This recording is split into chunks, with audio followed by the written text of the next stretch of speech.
Nessa edição do nosso programa Sim para a Literatura, eu tenho uma satisfação muito grande de receber aqui no estúdio da TV Sim o professor e escritor Antônio Watson. O Watson é de Manhumirim, em Minas Gerais, mas já tem um tempo que mora aqui e adotou o Espírito Santo como sua nova casa. Antônio Watson, seja bem-vindo ao programa Sim para a Literatura. Antônio Watson trouxe o livro dele, Palavras, Precisão e Liberdade, para a gente conversar um pouco sobre a trajetória do Antônio Watson, o que levou ele a fazer a opção por ser escritor e também por ser professor. Seja bem-vindo ao nosso programa. Eu queria que você falasse um pouquinho, assim, brevemente da sua trajetória, para depois a gente continuar essa conversa. Então, eu sou mineiro, né? Eu costumo dizer que eu sou bem mineiro, né?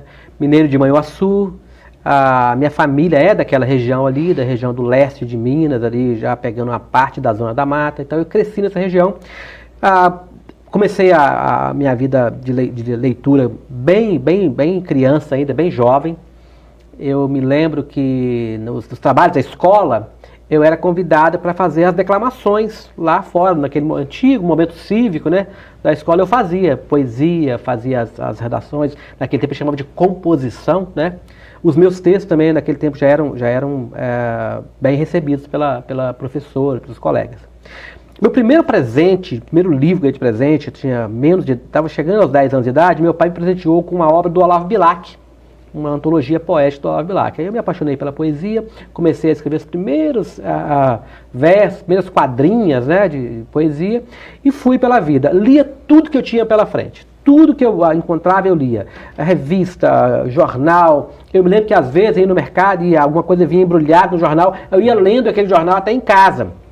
Esse interesse pela leitura começou cedo, né, Antônio? Muito cedo, muito cedo. E foi algo natural, né? Eu aprendi a gostar de ler e quanto mais eu leio, mais eu gosto. Essa coisa que retroalimenta, né? Então eu fui lendo muito cedo. Assim que eu comecei lá no ensino médio, eu já vi que eu poderia fazer mais do que isso. E depois eu fui estudar e trabalhar com as palavras, trabalhar com o texto, né? Eu sou amante das palavras, do significado das palavras, de como nós podemos usar a palavra para melhorar nossas vidas, como as palavras libertam. Palavras realmente, elas podem ser prisão, elas podem ser liberdade, né? E eu creio na palavra libertadora. A questão da sua formação acadêmica, a sua atividade como professor, como é que funciona? Eu comecei a lecionar, eu tive uma experiência de morar fora do Brasil, na início da década de 90, voltei para o Brasil e comecei a lecionar inglês, em escolas de cursinho de inglês. Logo a seguir, eu comecei a trabalhar com espanhol também, eu já dominava as duas línguas, fui trabalhar com isso. Quando eu voltei da América do Norte, eu fui fazer a faculdade e fui estudar teologia. Eu tenho formação em teologia, minha primeira graduação aqui foi teologia, depois eu fiz uma pós-graduação em ética, e depois eu fiz mestrado em teologia com ênfase em aconselhamento familiar, em terapia familiar, do ponto de vista da teologia cristã, né? E fui lecionar faculdade, trabalho com filosofia, com teologia, com sociologia e com psicanálise. Eu também fui professor de psicanálise. Ô Antônio, você tem aí uma prática de leitura desde a infância.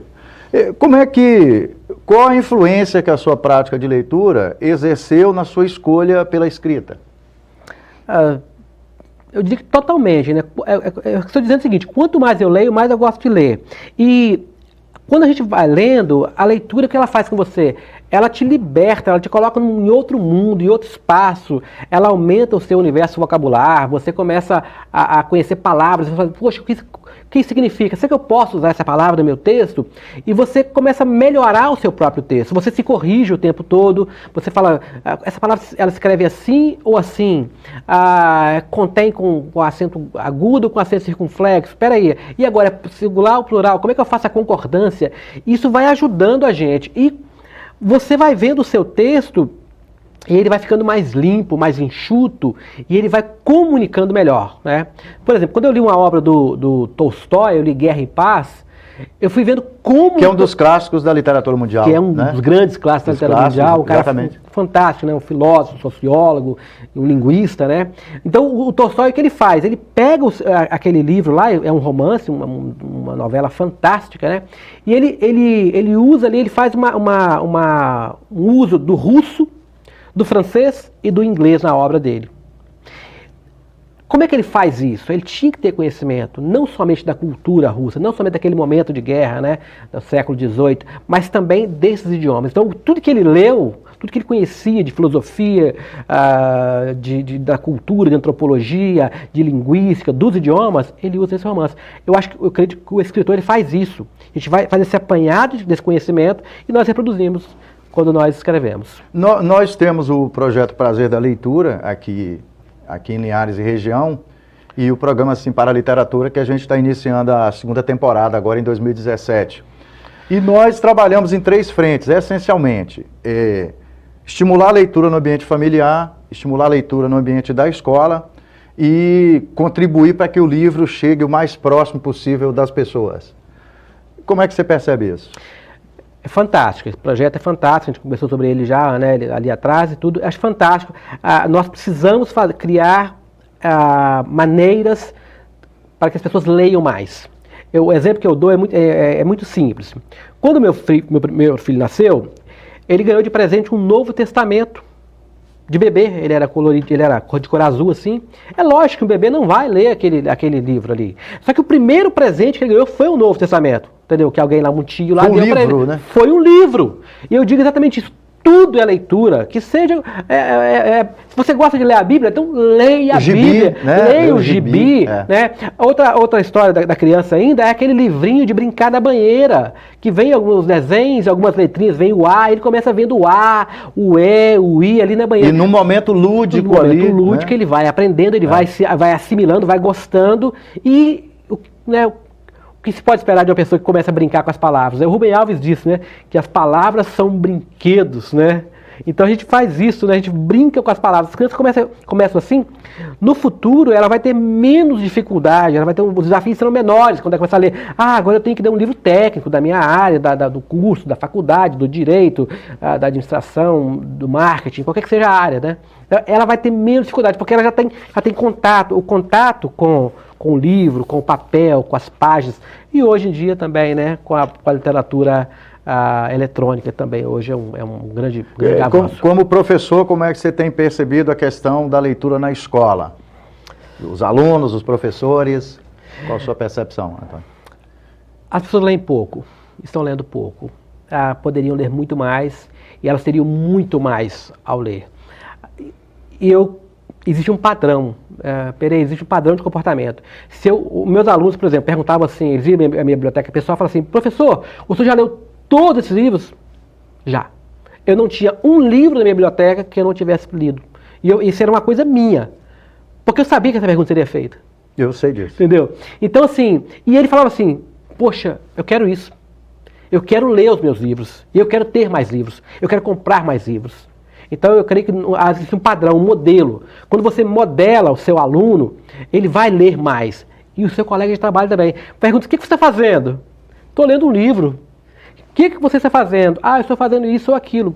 Então, existe essa coisa de nós... a questão do ponto de referência. Ponto de referência.